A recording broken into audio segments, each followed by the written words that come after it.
Good morning, good afternoon. My name is Chip House. I'm the Chief Marketing Officer here at SharpSpring, and welcome to another installment of the Agency Acceleration Series. I am super pumped today because we are going to be talking about SMBs and what SMBs most want from agencies. So if you've been following along or coming to some of these other sessions, you know that SharpSpring has built our whole business really around agencies, which is why this content is so important to us. Today, we're talking to Chris Brogan. I'll introduce him in a second here. But with SharpSpring, we're really focused again on the agency market. And I know that so many of you, especially in this economic environment, might be struggling to grow or struggling to find the right marketing tools and sales tools for your business, which is why we really built the platform as an agency-first platform. And it's why we're doing these sessions. So we have many more to come. After this session, I'll talk about some of the other speakers that we have coming up here. So Chris and I had a chat earlier this week, but Chris Brogan, if you're not familiar with him, is president of Chris Brogan Media, and they help mid and large size companies with business storytelling and marketing, as well as CEO of Owner Media Group, that offers webinars, courses, and private coaching to help SMBs grow. And he's also spoken and consulted for some very large and familiar brands to many of you: Disney, Coke, Google, GM, and many more. So here's how it works today. So we are going to have an initial session that was pre-recorded by Chris, which is really great. I'm excited for all of you to see it. And then we're going to go to a live Q&A afterwards via this platform. And I know that people out there are joining us live streaming on a number of different platforms: YouTube, Facebook, LinkedIn, etc. And so welcome to all of you. Thanks again for joining. So just really quickly, housekeeping wise, feel free to chat in your questions at any time during this session, and I'll try to get to those as I can as I'm posing questions to Chris. But right now we're going to go to the quickly pre-recorded session for about 15 minutes, and then you're going to see me again, and we'll introduce you to Chris. Give it a second for the video to catch up to the audio, especially if you're on a slow connection. So thanks again. We'll see you in a few minutes. Hi, I'm Chris Brogan, and I'm really happy to present for you a little bit about what small and medium businesses want from agencies. My experience, by the way, to just set your stage for where I am and how I fit into the world, is I'm not from an agency background. My marketing background came directly from the front line and not really from any kind of education in that space. I was just a guy who worked in some businesses and then who rode the wave on a bunch of different technologies and found myself suddenly in the forefront of people thinking actively about how do we use digital tools to build and connect and sell relationships, opportunity, and everything like that across the web and all these various media. And so I wanted to start you there because I wanted you to understand my perspective doesn't come from being a small business owner, though I am, having worked with tons of medium businesses and smaller businesses and the biggest names you've ever heard in business, which I have, and most definitely not because of agencies, because the best I've ever done with an agency is work in and around them and been hired by them to be part of the puzzle of helping businesses get where they want to go. So I'm not selling you anything in this except for giving you some pointers for what I see with my business clients and what I see with people out in the main world that might be useful to you and that might give you a sense of where to put your efforts and whatnot. I'm sure you've heard at one time or another in this entire series of presentations things about, these uncertain times, and aren't we all tired of that phrase already? Well, the reason we're tired of it is because our brains do this really interesting thing, and it's a baseline thing our brains do. Our brains say, am I in trouble? No. Am I in trouble? Yes. Do I need to pay attention to this? No or yes. That is the first line, the primal line. This is what kept our ancestors safe or not from saber-toothed tigers line of our world. So when we hear repetitive phrases in the negative sense of that, when we hear cliche, our brain shuts down. So the moment we start copying somebody else, agencies, the moment we start copying somebody else, people tune out magically. It's just power. It's just they knock it right out because they decide this is it. I don't have to pay attention anymore because you've just indicated to me that you're going to say things that I've already heard before. So the first thing you need to really do is have some sense of contrast. You have to have some sense that in your message, in your how you're communicating on behalf of small and medium businesses, that you're not saying the same thing you would say for other businesses, and you're not saying the same thing similar industry businesses would be saying, but that you're saying things in a way that are going to really connect with the people that you're hoping to reach on behalf of the client. Let's start there. So contrast is important. The reason that contrast becomes important more so is that more than ever, small and medium businesses, and every time I say that in my head, I'm saying and large, because what business wouldn't want their agency to be their voice and not just be something interesting for people to look at on the way to buy the product. For far too long, we've considered marketing just the thing that salespeople can wiggle in front of a buyer until they buy. But that's not how it's ever really worked for customers, and that's not how it should work for the company and or the agency.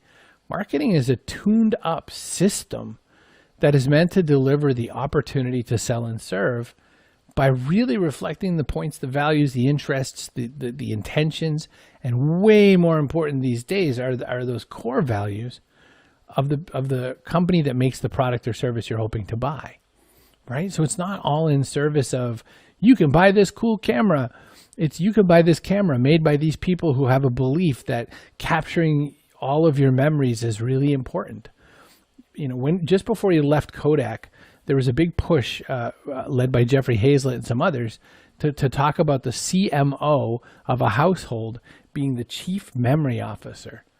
And that's an important way to look at how we're making the things that we make. It's important that we pay attention to the whole concept of how are we going to say something in a way that represents what the company intends to be on behalf of the buyer, and how do we say it in a way that really reflects all of those things, the values, the interests, the intentions of not just the company, but that ecosystem that you're hoping to serve.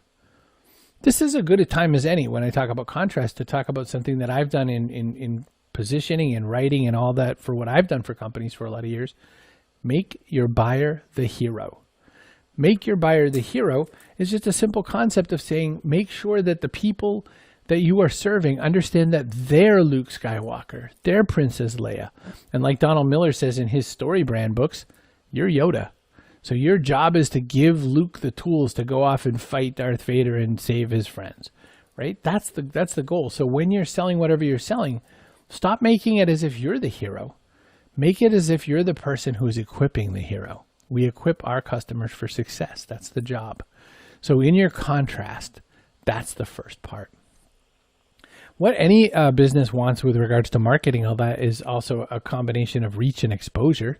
So reach and exposure are kind of what we think of as primary marketing and advertising tools, right? So if you see the same ad a bunch of times in retargeting, then that's a lot more exposure to the ad. If you see it on pretty much every site you ever go to, that's reach, right? So reach plus exposure are two things that we always want to see in everything we do with the customers and the people we have the opportunity to serve.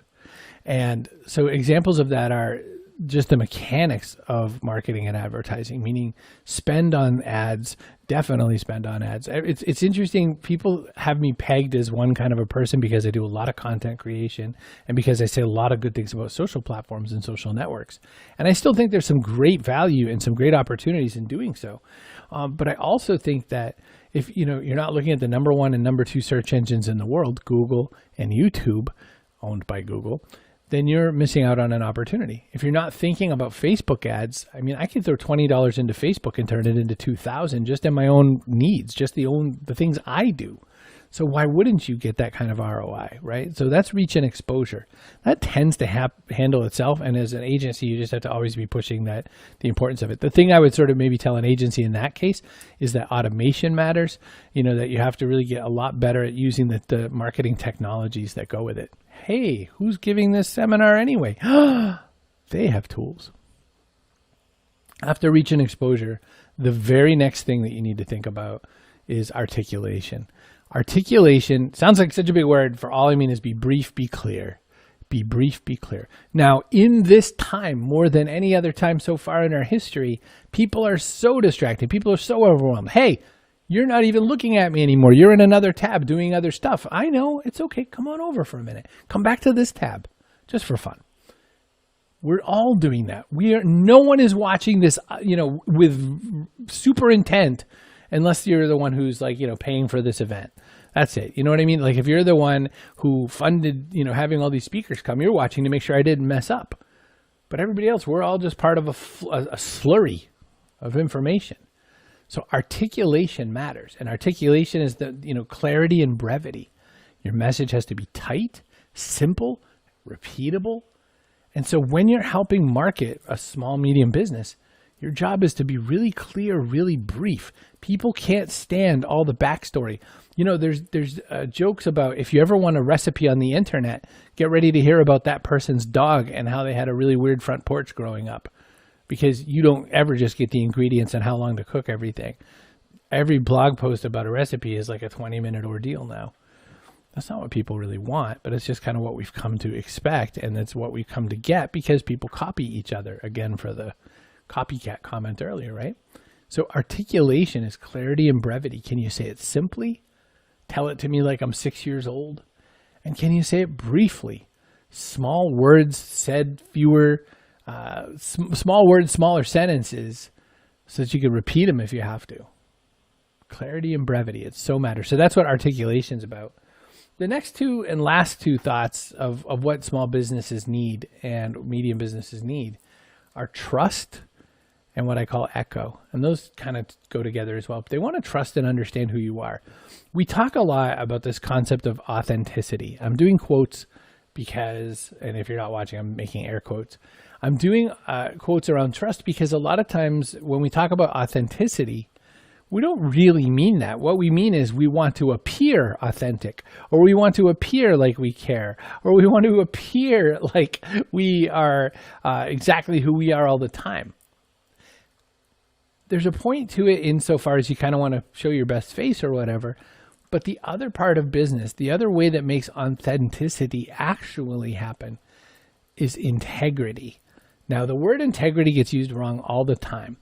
But integrity really just basically means the integratedness of what you're doing. What you say is what you do, and you back it up. If you say our customers are the most important people in the world, and there's a 10-minute call hold time, your customers are not the most important people in your world.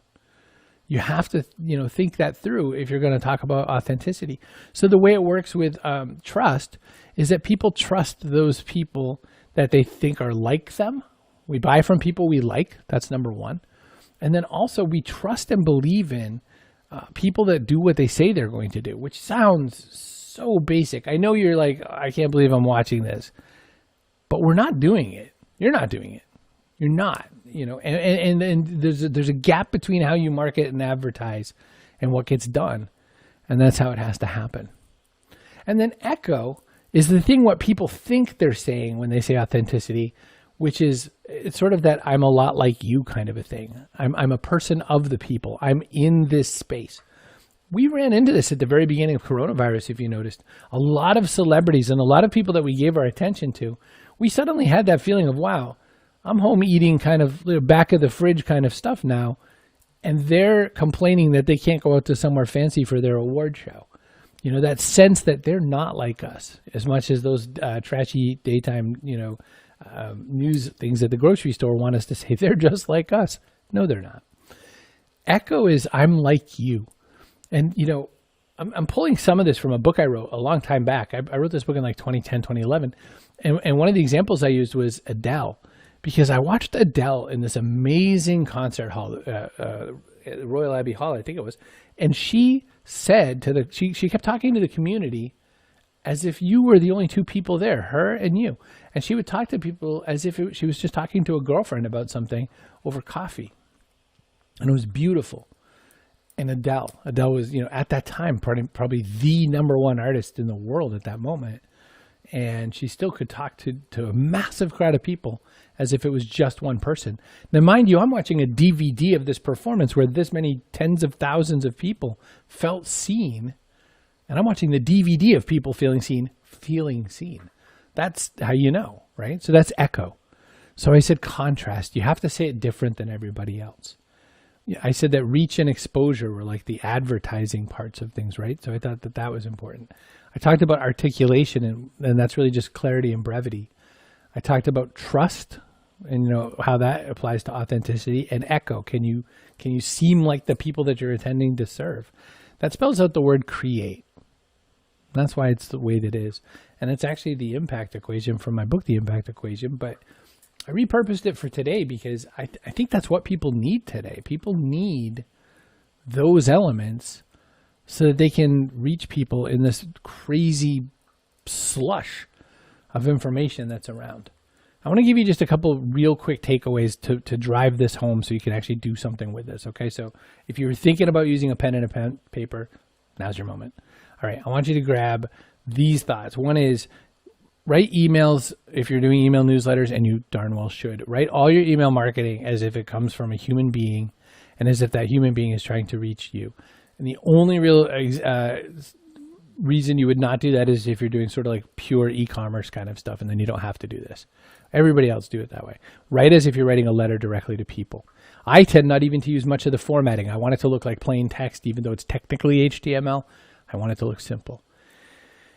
Remember also to look through all of your processes and write this down. To automate is human. And what that means is look for points of automation where you can have something that does really useful things for your business, especially kind of behind the scenes, to grab the reports that you need, to pull real-time data where you need it, so that you have time to deliver much better human interaction and much better all-around connection to the people that you're serving. So to automate is human, needs to be written down. The next thing I would say is build these questions into all your content creation and all your content distribution and all that. Who does this serve? And if the answer isn't the people you serve, your customers or your clients or your prospects, then don't even create it. You know, good news, we won an award. No one cares. 0 people care. Stop sending that. So who does this serve? It's a question to have as a checklist to your content. Who does this serve? Am I clear? And am I labeling the intention of this communication? Meaning, if you want someone to buy something, then say, you know, here's a sale. If you want someone to attend a webinar, say, we want to give you more skills. Is it clear? When people mix messages or add too many things to one letter or in any way convey too many messages, people are getting lost right now, and that's it. So is the content clear? You know, what's the intent of the content? And then I guess lastly, does it feel like humans wrote this or recorded it or whatever? Does it feel like humans made this? That's a really important checkpoint. It sounds dumb, and if you write it down, you're going to be like, I can't believe I just wrote this down. But does it feel like humans made this? Might actually save you some choices. I guess I'll give you one last one. And this is sort of related to things that have come to light this year in time. Are we being sensitive to a lot of perspectives? Are we being sensitive to a lot of perspectives? And that means, you know, is this inclusive enough? Does this take into effect that there are multiple types of homes that this might be going to? Even if it's B2B, does this consider what kinds of people will be at that business? And I think that's a good last useful point for some takeaways. And hopefully this was useful to you. Hopefully you found it good. This is what I think agencies need to give to small and medium businesses. I think it's what everybody wants right now. I'm Chris Brogan. Thank you again for your time.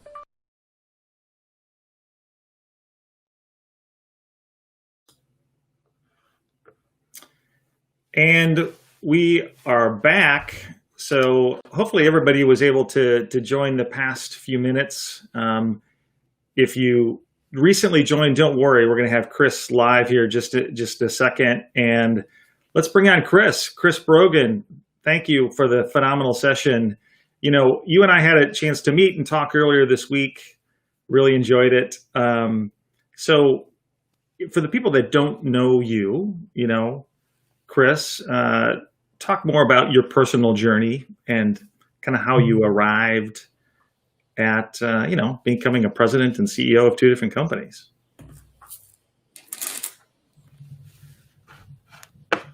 You're on, Chris.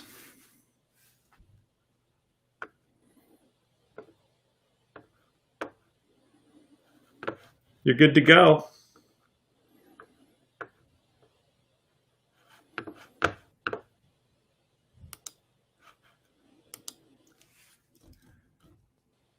Sounds like Chris is having a few audio issues, so he can't hear us. Let's let him know that you're good to go. I hear you now. Awesome. Phew! A little panic. That works.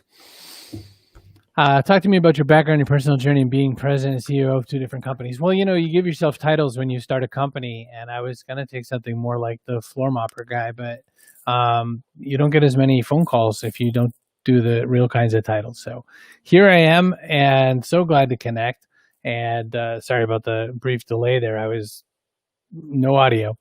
I started the couple of companies that I've been running lately just because all along the way I've been trying to help companies figure out how can they connect at a distance with people, how can they use content to build and nurture a community, and then serve and build a marketplace or nurture a marketplace. And so my big goal is to help people work all the way through to what they need to earn this. And so I love a lot of different technology tools. I love email marketing. I love automation tools and all that. And my big goal with all of it is how do I help people grow? That's cool. By the way, for the audience there, I was just telling Chris earlier on how chill he seems in these things. For a man who does lots of podcasts and lots of live streaming, he seems like this is just another day, right? Which in that, when audio things go wrong, it seems like you roll with it so well. So well done. Thanks. I haven't perfected my lip reading yet. I'm still kind of edging my way forward. So I just thought you were asking me something about a train. Yeah, I wasn't. So, there's so many good nuggets, by the way, in the video that you shot there for us. And one of the things of many that resonated with me, frankly, was the create format. So contrast, reach, exposure, articulation, trust. So talk more. You mentioned it was part of your recent book, The Impact Equation. But talk more for our audience. What's most salient now, do you think, and especially for our agency partners joining us today? Yeah. So Impact Equation, I wish it were recent. That was way back, 2010 or something like that. But it's out of all the books I've written, and I'm on my 10th book now working on it. That one seems to resonate a lot with agencies and businesses. And in general, the concept is easy. You write the word create. I'll teach you something that's not in the video. You write the word create, and then you draw little lines up from all those letters, and you kind of scale things 1 to 10 to ask yourself versus you and your competitor, how much contrast, how much do you stand out from the competitor? Reach and exposure. If you're Nike, you have massive reach and exposure because reach and exposure is basically advertising.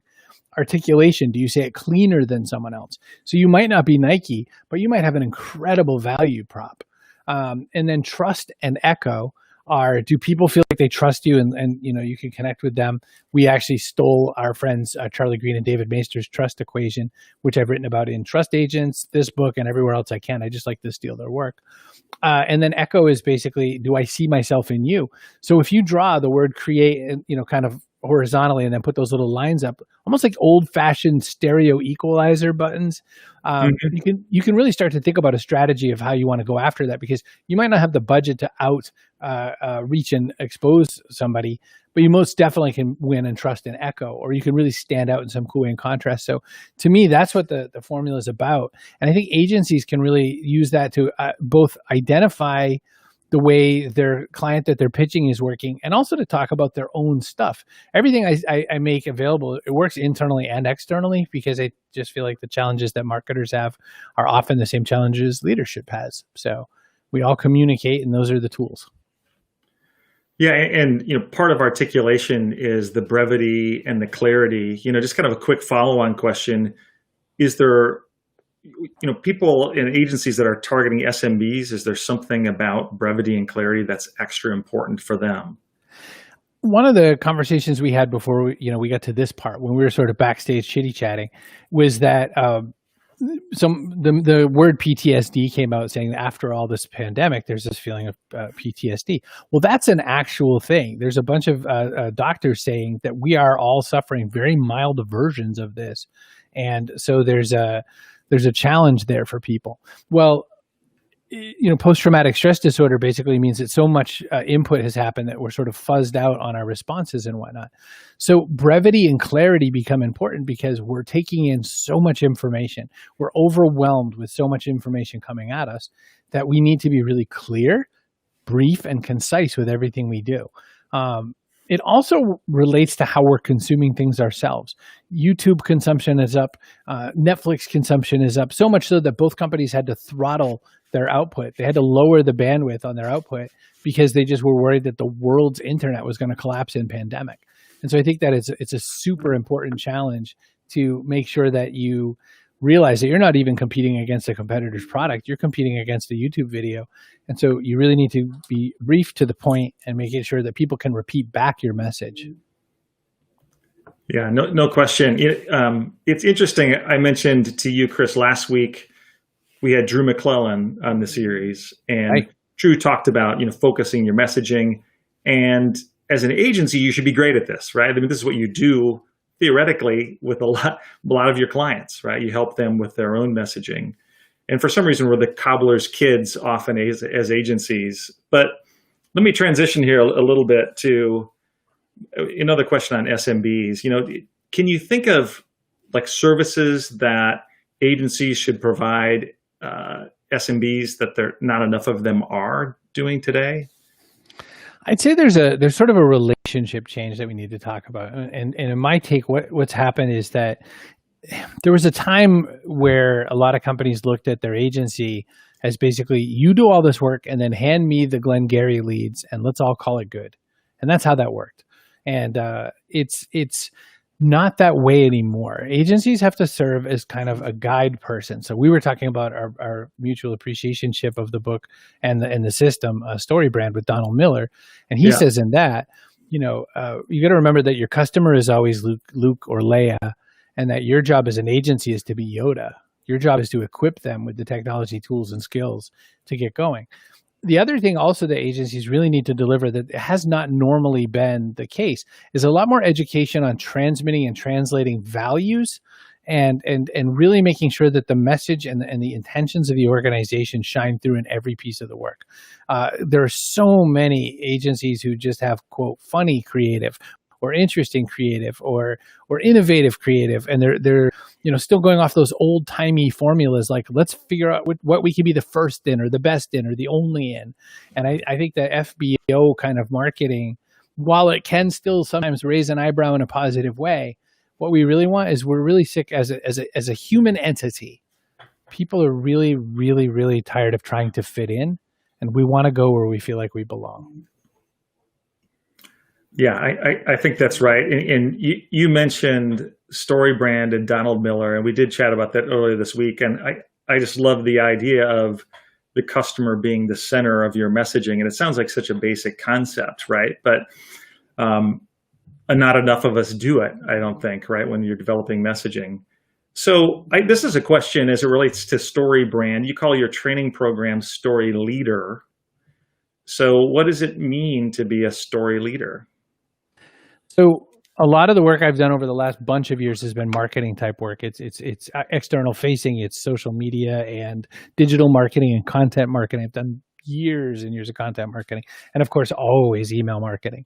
Story Leader is one slight difference, in which I decided to pitch to leadership inside the company that if you had better alignment on three certain categories of story, what it means is, if the internal elements of the organization are alignment this way, then all the external stuff with agency or otherwise makes more sense. So Story Leader has my premise with Story Leader is that there's three main story types. First is mission stories. What's our mission and how do we tell that in multiple ways? You've heard mission statement. Well, a mission story is just kind of making that go a little further. So Yeti, who makes those really interesting mugs and thermoses and those sorts of things. They want you to get outdoors and have the best possible quality for your gear around your dining experience and your pleasure while you're out there doing it. They're kind of more for the glamper than they are the hardcore camper, but everything they make is stainless steel and mighty. And so their mission might be that they want, mighty legacy, equipment that's going to last a long time and have its own story. That's a mission story. Belonging stories are making sure you tell a story of how you feel so that people understand that they're where they belong.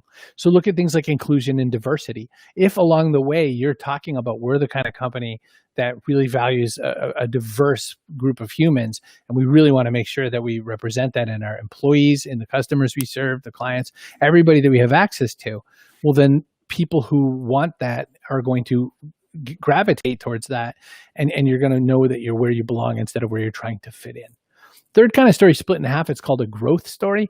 One half of that is sort of like good old timey Tony Robbins kind of growth, like motivation and rah-rah, like here's how you get to some new level, cue the music from Karate Kid or something. Then the other half of growth stories are tying your what you said you believed in your belonging stories and what you believe in your mission stories to what's going on day to day. So, we said we're a very family forward friendly company. I've noticed that you've taken a real lot of time off lately. And while that's good for supporting your family, you have to remember that your family at work also has families. And we have to really kind of look at your attendance and that sort of a thing. Well, once you have your mission, your growth, and your belonging stories kind of nailed down, all marketing and any external agency kind of work has to really align with that. Because what you get otherwise is you get these kind of like marketing of the day. I'll throw one company under the bus just for fun, which is Burger King.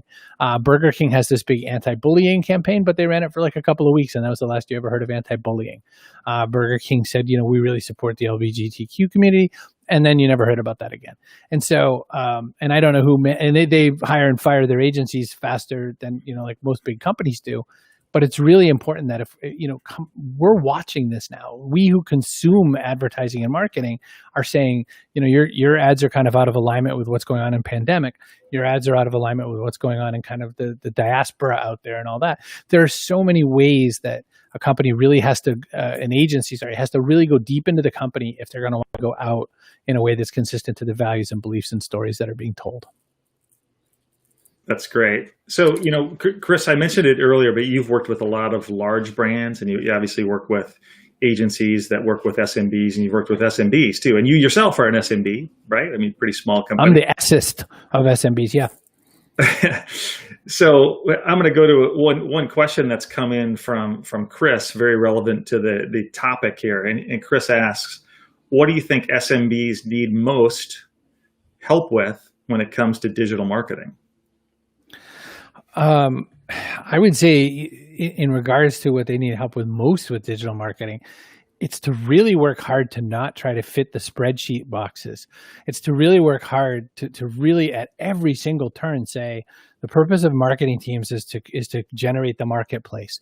The marketplace is everywhere now. There was this really great bunch of ads from Levi a long time back called "The Frontier is All Around Us," and what they were saying is that these beat up old towns in places like Braden, Pennsylvania don't make sense anymore. And everybody's kind of like sad because their industry has gone away and all that sort of a thing. But what that also means is there's a big opportunity to rebuild and reestablish the frontier. And so it's important that if you think of the frontier being all around us, meaning opportunity, the marketplace is everywhere too. Historically, the marketplace was like inside a castle or on a special crossroads in a trade route. And those marketplaces still exist in places from thousands of years ago. But the digital marketplace, when we say things like digital marketing, oh yeah, that was Mark Whitaker who asked that question, is what I'm being corrected. Marketing now, digital marketing is going where the buyer might be. And it's trying to nurture the community that draws the interest in the content that's being created by the agency on behalf of the client. So, I mean, if you went down to real tax, it's really about trying to make sure it's connected deeply and tightly to the intentions of the organization so that nothing is ever throwaway, nothing is ever just a spreadsheet filler, and that you use the right tools so that you have the time. We talked about to automate as human, and I know that's a question later, but you use the right tools so you have the most time possible to serve people in a personable way by using all this great new technology that exists to make clients more connected better with what you're selling. I mean, there's so much to pay attention to now for an agency leader, right? And marketing itself is, so many different technologies and mediums and channels and things like that. So speaking specifically to SMBs, when you think about this market and agencies trying to attract small and medium-sized companies, is there sort of a roadmap? What should they focus on first? How should an agency think about that? If I'm trying to pick up new clients, what I would do most is I would make really specific on-ramp kind of opportunities available for the people that I might get the chance to serve. So for instance, if they always ask the question, should we make a big proposal out of this? Should we spin up a lot of work? I mean, one of the first things you can do is start thinking through, why would this potential client need a little bit of help growing? Do they need a little bit of help growing? What do we have as a very first few impressions of this? And how do we communicate that if you work with us, it's just going to be as easy as signing a few checks, 2 or 3 meetings, and we're off to the races. It's important that in this spot. So I've sold and done a lot of business myself in DIY type stuff. Here's your online course. Go learn this and be smart. And one of the things that I've learned over the time is that for as much as I try to sell do-it-yourself kind of projects, what we've really shifted to is do-it-for-me projects. So pre-pandemic, this analogy would make a little bit more sense, but we didn't want to be in the restaurant anymore. We wanted to go to the grocery store. But then when we went to the grocery store, we changed our mind and said, never mind, you can make the food at the grocery store. We'll eat it here. So that's that sort of DIFM. That's when you go to the deli counter and they've got the rotisserie chicken already made and a couple of sides of mashed potatoes already ready for you. I think that's what we want in marketing now. So an agency has to come with some pre-connected, pre-assembled scenarios ready to go for a client, so that they don't have to think too hard about getting in. You've already given them a good jump. So, and look, I don't work for SharpSpring, and I'm here because I like the people there. But all the conversations I had with SharpSpring over the last year have all centered around all the different ways they provide education and all kinds of tools to work with the agency partners they have. And I think that's what's going to win. They're like, look, agency partner, here's what we sell that you could sell that will make everything go so much better. I think that's what agencies have to bring further down the road to their client, is say, this is how we help you. And I really want to make sure that you get, your business done this way, because we've got tools that we know can help you get there. Yeah, that's great. We do have it's kind of a strong following here of our existing partners plus new people that we're just building a relationship with. So it's been fun to see all the people joining these sessions. So more questions are coming in, Chris. And this might be super current and important these days, right? Because some agencies have fared really well in this environment, some not quite as well. And I think it's true that all all agencies are kind of leaning in and focusing on retention. And that's what this question is about. So Josh said, how do you improve retention of SMBs given tighter budgets during this time? I mean, so in some ways you have to look at how people are going to work with and or manage their budgets anyway. So for instance, some people are, they've got their payment system set up that they're going to do pay every 6 months or pay every year or whatever. Well, one quick, easy way to keep the same budget going is have them pay quarterly or monthly or whatever you want to do. Now that can make you freak out as an agency because you're kind of counting on certain revenue. And when you break that number down a little, that scares you because you're like, well, what if they cancel or something? Or what if they just choose not to pay the next one? Well, if they can't pay, they're not going to pay. That's not a thing to think about. But making it easier to pay is one way, which you never would expect it would be my answer, but it is. The other is every time you make it easier for someone to earn more customers and solve their challenges and not make it like, oh, that sucks, is another chance to win. So there are so many businesses that are suddenly having to do contactless remote business and they're struggling. So if you think that the way out of that is to help them with some cool new coupon ideas, you're not going to be in business for very much longer. But if you help them figure out delivery mechanisms, if you help them figure out other promotion mechanisms, if X is gone, then what can we do as Y to make something light them up? There's such an opportunity for agencies, especially smaller, more flexible agencies, to get very custom and very personalized with the solution. And there are just so many opportunities to really articulate a very unique one-to-one kind of experience. And look, everyone wants to systematize, right? If you run an agency and you figure out if you do one website, 10 emails into this, everybody gets a prize. No one's buying that way right now. They're buying in that feel that this was made just for them, only for them. You've never done it before, even if you do it every single day that ends in Y.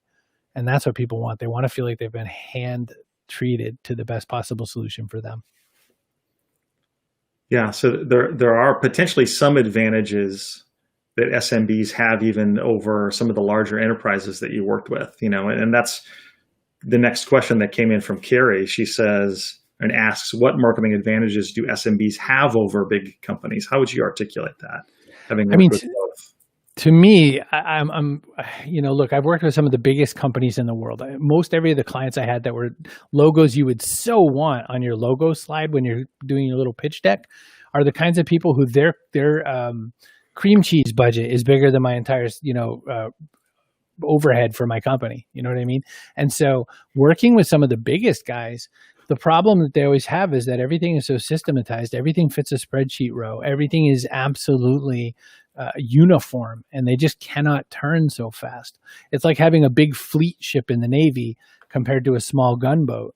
The gunboat doesn't have as many resources, it doesn't have any of the stuff that a big giant ship has, but boy, can it move fast, dodge things, redirect and realign and take on the environment. I think there's so much more benefit to being small or even medium, but with a small look, because then you can get that boutique look and feel. And look what everyone's trying to copy. There's this right now at this very moment, the most exciting thing going on in advertising is a guy jumped on his skateboard, listening to Fleetwood Mac and drinking Ocean Spray. And it's become a massive thing. And marketers are going to rush in and ruin it because this is why we can't have nice things. But who's going to get there fastest are the small guys who don't have anything to lose. And I think that when you say, well, that's not our play, but what does that inspire us in plays? A little guy's just going to get there faster. The two things that smaller companies tend to accidentally do is worry that they don't have the credibility. What their client doesn't care about at all are which awards you've won. They care about, can you land me the customers that I need? Can you turn it from I have 14 customers a day to 74 customers a day? No one kicks anyone off the team for making them bags of money. And that's really the only thing you should be aiming at. Got it.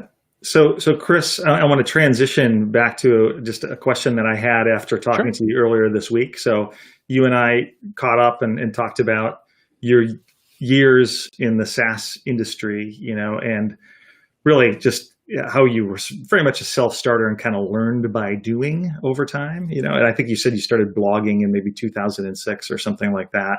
And you 98 was blogging, but yeah. 98 you're blogging. Okay. But you can correct me here in a second. And so you built your personal brand over a period of time to become the Chris Brogan that you are now. So, like many things, personal branding is a thing now. You were just doing your thing back then, but talk about, through the lens of what agencies need to think about, why is personal branding important, right? And how do you apply those same principles to your agency? So you can get in some awesome arguments. It's very church and state kind of stuff, or, stalactite, stalagmite to me about branding and whatnot. Because on the one hand, when someone says personal brand, there's a massive amount of people who roll their eyes and look at the ceiling and say, shut up. On the other hand, there's a bunch of people who think branding is logos, shirt colors, blue background versus red background and that sort of thing. And that's not it either. What's a brand ever really do? A brand says, I have this opinion of you when I think of this brand, and that means I have a certain expectation that goes with that opinion, and you have sort of my mental permission to not stray too far from this border that I've set up for you, which is why, you never buy ice cream at a gas station, right? So in branding, what you're always trying to do is you're trying to do what's going to make people have an expression of a thought or an opinion or an idea that you can then extend into other opportunities, because people don't always just buy a product for the product. They buy it for a thing.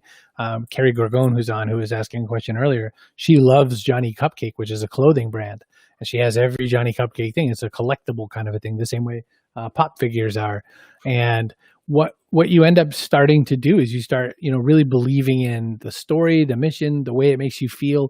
Like I said, we don't want to fit in anymore. We want to go where we belong.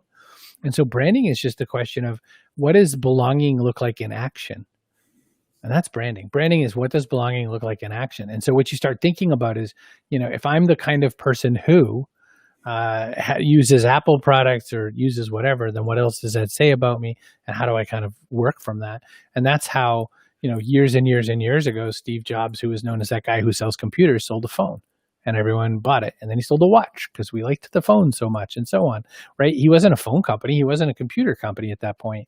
He would love to have said that they were a lifestyle company that focused on design as their most important element.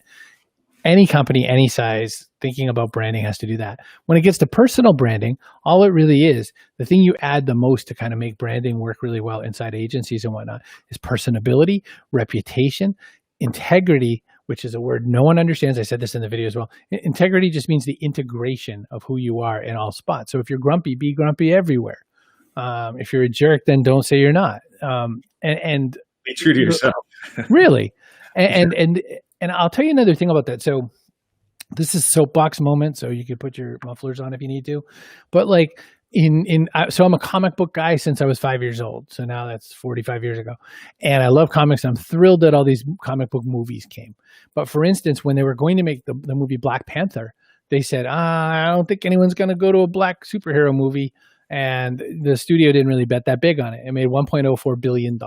And I think it's up to like 2.1 worldwide.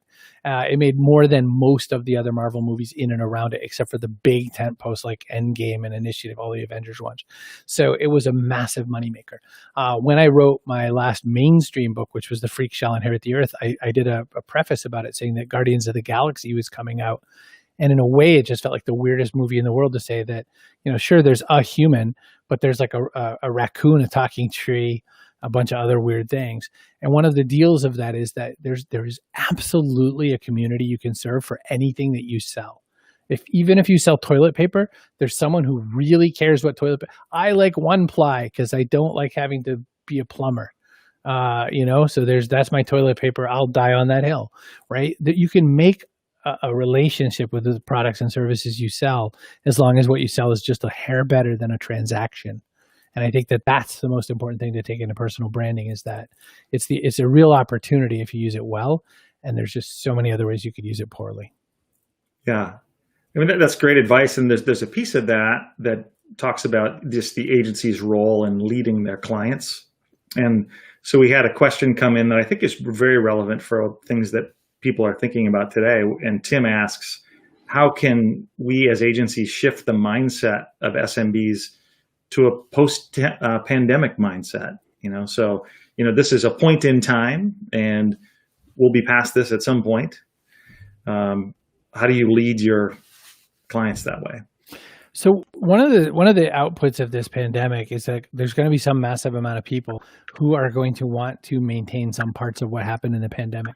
I know that sounds insane. I know that you're thinking, yeah, because we're all super anxious to keep wearing our masks and things.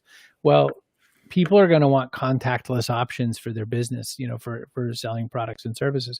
People are going to want the opportunity to have curbside pickup of their groceries until they're dead, because some people think that's so much better than going in and walking around the aisles.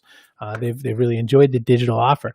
So when you talk to this, the simplest answer, Tim, is stories, stories, stories. So you make use cases and stories on those use cases. The whole time, all you're going to do every single time is say, all right, well, your client is a mom and pop grocer, let's say.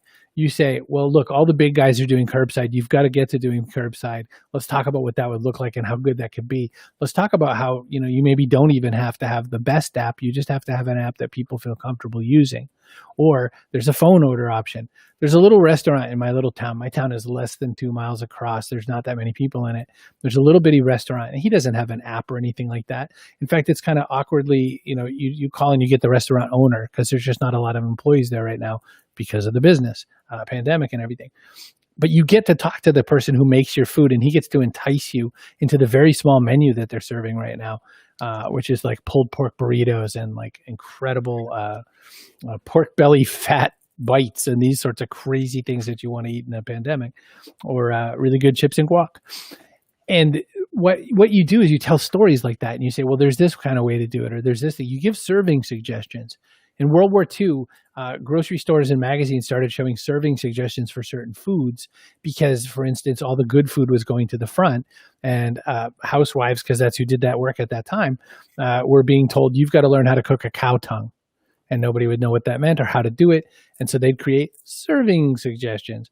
Well, you need to do that for your clients and say, this is one way to do it. Here's another way to do it. And don't give them too many options. Give them a few options, because the 1950s paradox of choice law is still in effect. If you get more than two options, then you have too many. I love that example. In the case of cow tongue, I'm not sure if there's any serving suggestion that I would be into. I'm not into it. Anyway, hey, I want to make sure that I get to this next question. Hopefully we'll be able to take a few more questions from the audience too. So if you haven't asked a question, please chat it in. We have a prepped question from Rand Fishkin, who's our guest next week. Many of you guys know Rand, I'm sure. So it's a great question from Rand. He asks, should agencies submit proposals for client projects that don't have a specific and transparent budget? So 100%. No, again, you got to understand, I've never run an agency like this. I've run a consultancy. So every project I have is, custom cut one time ever. The question to me sort of speaks like, you've got these kind of, I won't get out of bed for 400,000 kind of customers. And you have the, I wouldn't get out of bed for 20,000. And there's someone down the street that's like, $1,000 is good. I'm good with $1,000, right? So there's always a budget. One thing you might do to kind of get around the submitting the proposal, because it's a lot of work to write a proposal, right, is to have led somewhere ahead of that by saying, look, our projects usually run anywhere from whatever the number is to the other number, because it's going to give them the yes or no on the, should you even send in the proposal. I lean towards send it anyway, even if you don't know their budget. But I also lean on, if I'm going to do a real lot of work and I don't know, and you're sitting there thinking you're going to get, 300,000 worth of work for $400, then I wouldn't want to waste my time. So I think it becomes, the hungrier you are, the more free proposals you write with no real ends on them. And I think that the other answer to that, Rand, is that if you guide people a little ahead of time, then they start to get a sense of it. My consulting hour is a $500 amount, and I've said it a billion times. You pay $500 if you just want to sit with me for an hour.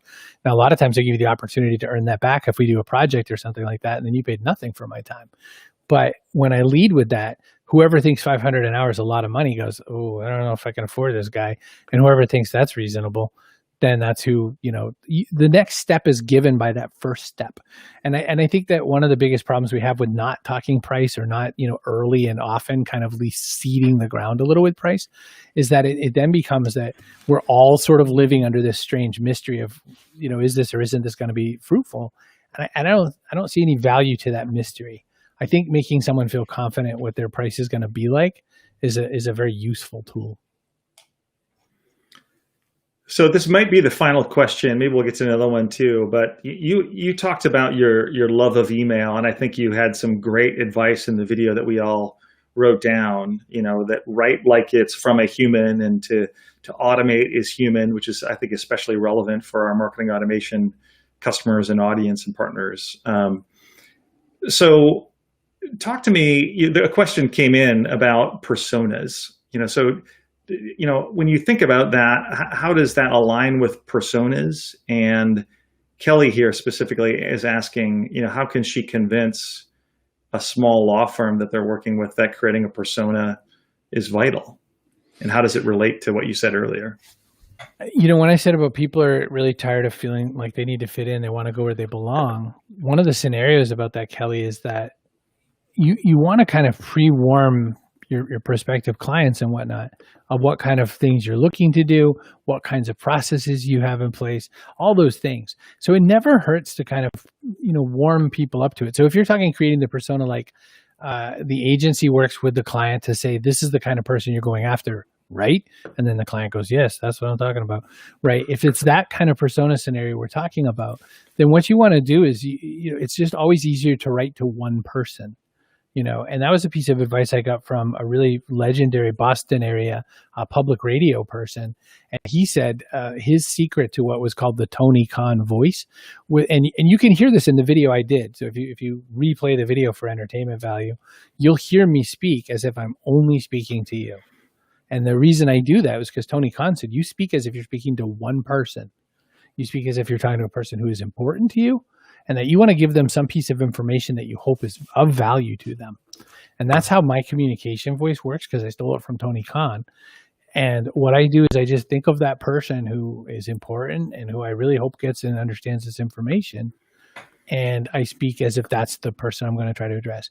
You never ever hear me say in a video, "Hey guys, hi everyone," and I have these phrases that I use in how I do my video show and all that, where I never say my audience.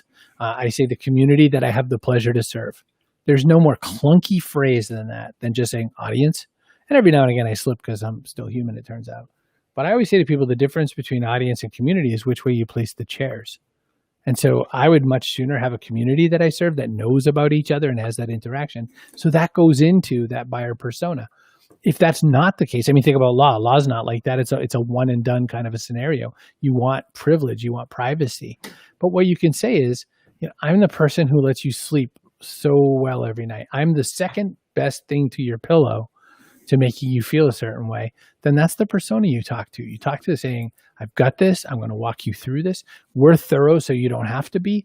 And I'm going to ask you all the questions I think might jump out or you might miss, and that sort of a thing. And when you get that opportunity, so much good stuff can come of that. So much great opportunity to market in a strong way. So that's my answer. I think it's a great answer, and it brings us near a close here, Chris. So the good news is right up in the chat here, we're going to share a couple of things for the audience. So one, I think we're going to share an email address that people can email us if they are interested in learning or sharing any additional questions that they might have or learning more about the series. We're also going to provide a link to the rest of the series so you can click on over and make sure that you're signed up. So if you're just joining us via live stream, you're able to catch Rand Fishkin next week. And Chris, thank you again. It was phenomenal. Really well done. Chip. And yeah, and this series is going great, and we're probably going to continue it next year. So maybe we'll have you back. You never know. I'm ready for it. You never know. Yeah. Thanks again. So I mentioned it. So next up for the Agency Acceleration Series is Rand Fishkin on 10/14. That's going to start at 1 p.m. Eastern time, so a little bit different start time. And you may know Rand from the SEO world, but he's got a lot more going now, and really excited to have Rand on this show. And I believe he's going to be talking to our CEO, Rick Carlson, next Wednesday. So, and then after Rand, we keep on giving here. So on October 21st, we have Jason Swank, focused on growing and scaling your agency. On November 4th, we have Ann Smarty, specifically focusing on SEO for agencies. And then November 12th, Ann Handley's How to Create Ridiculously Good Content. So Ann, if you're not familiar with her, is just a luminary in the content marketing space, and you're definitely going to learn something from all of these sessions. Very excited to meet and talk to these folks also. So make sure you follow that link on over and connect for the ones in the future as well. I think my next slide is just asking for some feedback. We'd love to hear how you felt about this session today. Chris, I think, did a great job. Hopefully you feel like he did as well.